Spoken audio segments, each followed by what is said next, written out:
não muito comentado, mas de grande importância para o saber jurídico penal, a fixação da pena. A nossa repórter, Sara Machado, está no campus 1 da Unifem para saber o que as pessoas sabem sobre esse tema. É com você, Sara. Boa noite, estou aqui no campus 1 da Unifem para saber o que os alunos de Direito sabem sobre fixação da pena. Oi, tudo bem? Tudo. Você sabe alguma coisa sobre fixação da pena? Pena? Pena de quem?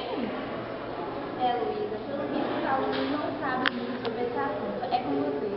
Boa noite, doutora. É um prazer recebê-la aqui no programa. A senhora pode esclarecer como é feita a fixação da pena? Boa noite a todos. A fixação da pena é a forma que o juiz escolhe a pena que será aplicada. Dentre as preventivas, fixa o montante, determina o regime inicial e, por fim, verifica a possibilidade de substituição da pena, de prisão por restritiva de direitos ou multa. Tudo isso está previsto no artigo 59 do Código Penal Brasileiro. Fixação da pena, artigo 59. O juiz, entendendo a culpabilidade, os antecedentes, a conduta social, a personalidade do agente, os motivos, as circunstâncias e consequências do crime, bem como o comportamento da vítima, estabelecerá conforme seja necessário e suficiente para a reprovação e prevenção do crime. Inciso 1. As penas aplicáveis dentre as cominadas. Inciso 2. Quantidade de pena aplicável dentro dos limites previstos. Inciso 3. O regime inicial de cumprimento da pena privativa de liberdade. Inciso 4. A substituição da pena privativa de liberdade aplicada por outra espécie de pena, se cabível. Doutora, você pode explicar como é feito cada um desses requisitos? Inicialmente, devemos escolher a pena a ser aplicada dentre as previstas. Depois, determinar a quantidade de pena aplicada dentre os limites legais. E como isso é feito? Com a reforma geral do Código Penal em 1984, adotou-se expressamente o critério trifásico de fixação da pena. Assim, o artigo 68 do Código Penal, que prevê Cálculo da pena, artigo 68. A pena base será fixada atendendo-se ao critério do artigo 59 deste Código. Em seguida, serão consideradas as circunstâncias atenuantes e agravantes. Por último, as causas de diminuição e de aumento. Parágrafo único. No concurso de causas de aumento ou diminuição previstas na parte especial, pode o juiz limitar-se a um aumento ou uma só diminuição, prevalecendo, todavia, a causa que mais aumente ou diminua. Tome a liberdade de convidar uma colega, a ilustre Larissa Araújo, professora de Direito Penal, graduada na Unifem, para explicar claramente o sistema trifásico. Boa noite, doutora Rafaela. Boa noite, Luísa. Eu estou aqui na sala de aula do Código Judiciário 2000 para poder explicar para vocês um pouco sobre o sistema trifásico, que é adotado no Código Penal Brasileiro desde a reforma do Código em 1984. Antes dessa reforma, era adotado o sistema bifásico, onde o juiz aplicava, para somar a quantidade de pena, aplicava somente a pena base e as questões sobre aumento e diminuição de pena que já estavam previstas no Código. Hoje, com essa reforma proposta por Nelson Hungria, o sistema trifásico foi adotado. Vou explicar para vocês um pouco mais desse sistema. Para explicar de forma mais concreta esse sistema, vamos imaginar um caso onde João cometeu um crime. João matou alguém mediante pagamento, utilizando-se de veneno. Há 4 anos atrás, João já havia cometido outro crime, sendo processado e condenado a 10 anos de reclusão. Primeiramente, devemos procurar no Código Penal qual é o crime, onde está previsto o crime que João cometeu. Nesse caso, artigo 121, parágrafo 2º, inciso 1º do Código Penal.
Assim, vamos acrescentar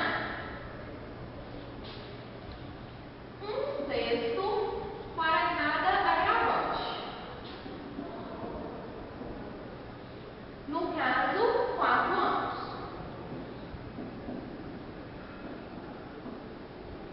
Até o momento, temos como pena 12 anos mais 4 anos. No nosso problema, não temos nenhuma atenuante. Se fosse um caso onde houvesse atenuante, o juiz iria diminuir um terço na pena. Como não é nosso caso, iremos para a terceira fase.